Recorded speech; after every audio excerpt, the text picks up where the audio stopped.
Salut tout le monde, bonjour, bonsoir. Guys, comment nous y? Alors, dans la vidéo aujourd'hui, mon pote conjugaison verbe pour nous, ok guys? Mon pote conjugaison verbe pour nous. Alors, moi quitte un espace là justement pour me écrire pour nous, ok guys? Pour me connaître orthographe là tout. D'accord? Alors guys, si vous pouvez abonner ce channel là, faites ça s'il vous plaît. Ne pas me sévère Pascal. Et puis, on commence la vidéo.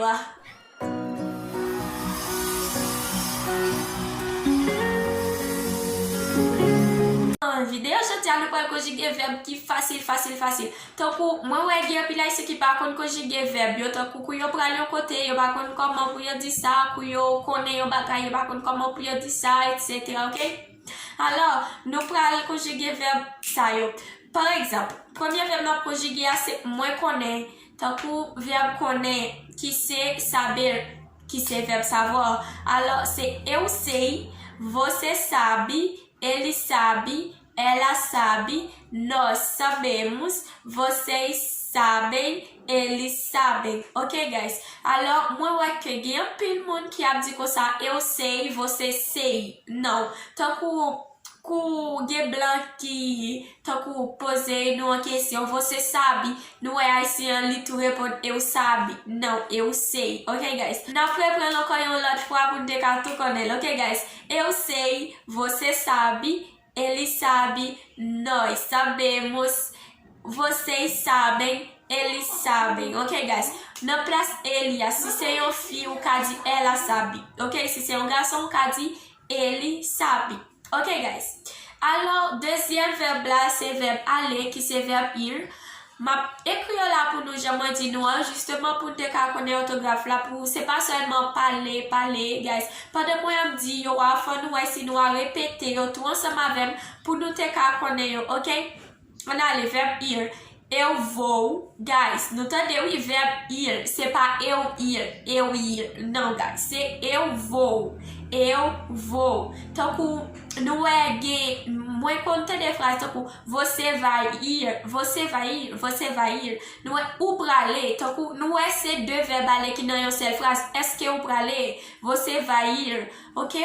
On a le eu vou, você vai, ele vai, nós vamos, eles vão, vocês vão. Encore, guys, on a le eu vou, você vai, ele vai, nós vamos, eles vão, vocês vão, eles vão. Ok, guys? Não é que moi dit eu vou, você vai. Pas dit eu vou, você vou. Não. Eu vou, você vai, ele vai, nós vamos. Ok, guys? L'autre verbe, moi, que un pile haïtien a fait, là, dans ce verbe estar. Ok, guys? Verbe estar, là, c'est eu estou, e você está, ele está, nós estamos, vocês estão, eles estão, ok, guys?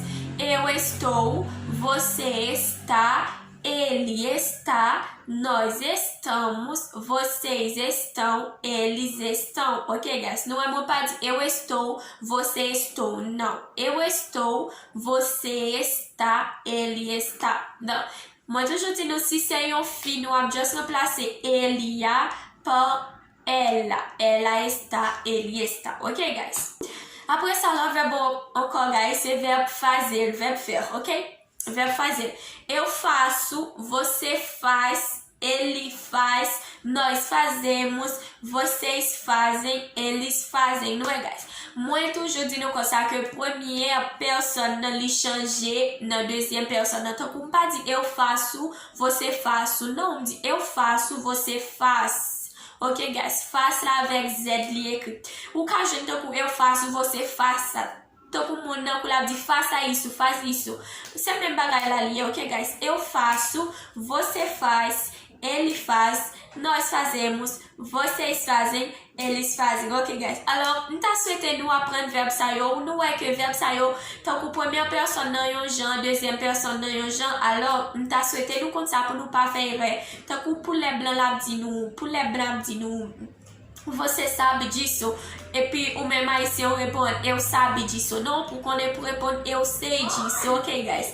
Alors, pour les blancs, t'as dit nous, faça isso. E puis, ou só mesmo pour haïtien, pour dire, eu faça isso. Non, eu faço isso. Ok, guys? Nou e ke mwen pote ti verb sa yo pa difficile du tout. C'est seulement tourner vidéo si vous voulez regarder encore, tourner vidéo si vous voulez reconjuguer encore, ok guys, tourner vidéo et puis garder combien fois vous voulez justement pour te prendre pratique et puis tout pour te prononcer bien.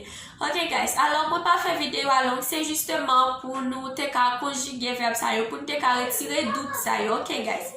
Et puis maintenant si vous pouvez abonner à la chaîne là, pas oublier faire s'il vous plaît.